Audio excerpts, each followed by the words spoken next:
Hi guys! Welcome sa aking short video guys. So, to this video guys ay nagluluto ako ng papaya soup with coconut milk. So, my ingredients here are, I have this raw papaya, pork ribs, about 1/4 of pork ribs, tomato, onions, and garlic. And I have this Coco Mama. Ayan.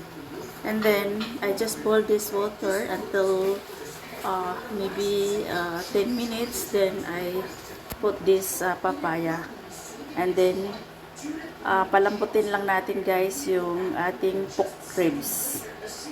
Pagtapos niyan ay ilagay natin yung papaya kasi ang pork ribs matagal palambutin. Ayan.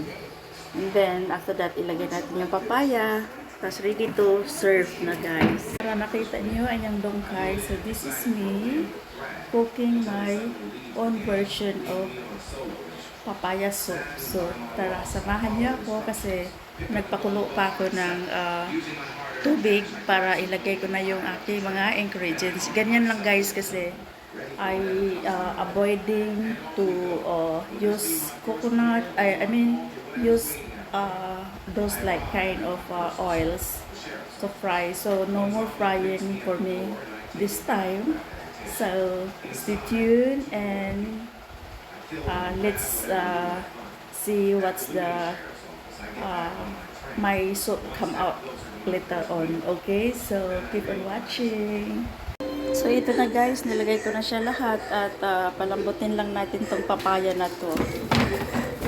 Yan, so wait until 45 minutes maybe, then ready to serve guys. And then I put this Coco Mama. Stay tuned. So ito na guys yung finished product ng aking ginagawa guys. Ayan siya. Wow. So delicious guys. So pakuluan lang natin to ulit ng maybe 15 minutes para ma-absorb talaga yung kanyang coconut milk sa papaya. Ayan. Stay tuned. Ang sarap guys. At ito na guys yung ating black coffee. Ito po guys yung ating laging iniinom, Nescafe black coffee. Ayan guys. Ayan guys. Tapos yung aking coffee guys ay lagyan ko siya ng globes. Ayan. So 7 pieces of globes lang guys. Yan yung iniinom ko every day. Ayan. And yeah.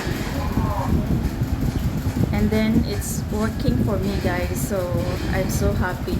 So guys, this is my food for today. Ayan, so lagyan lang natin siya ng glue. Ayan, so malinis yung kamay ko guys, kaya kinakamay ko na lang siya. So I need to put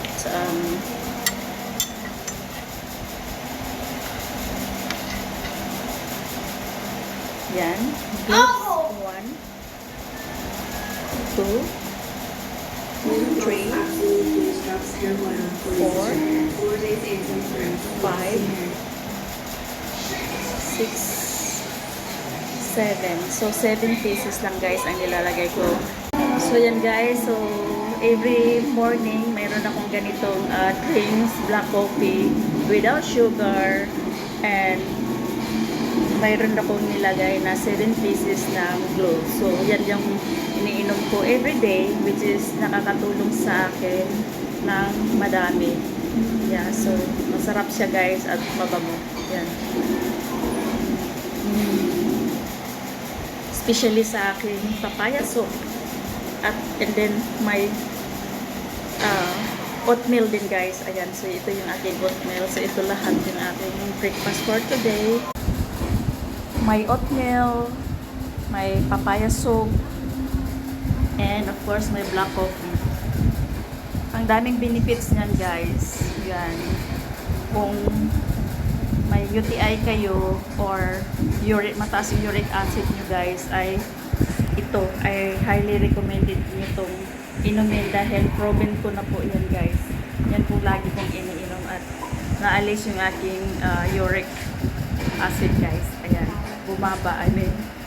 Ayan, so stay tuned and thank you for watching, guys.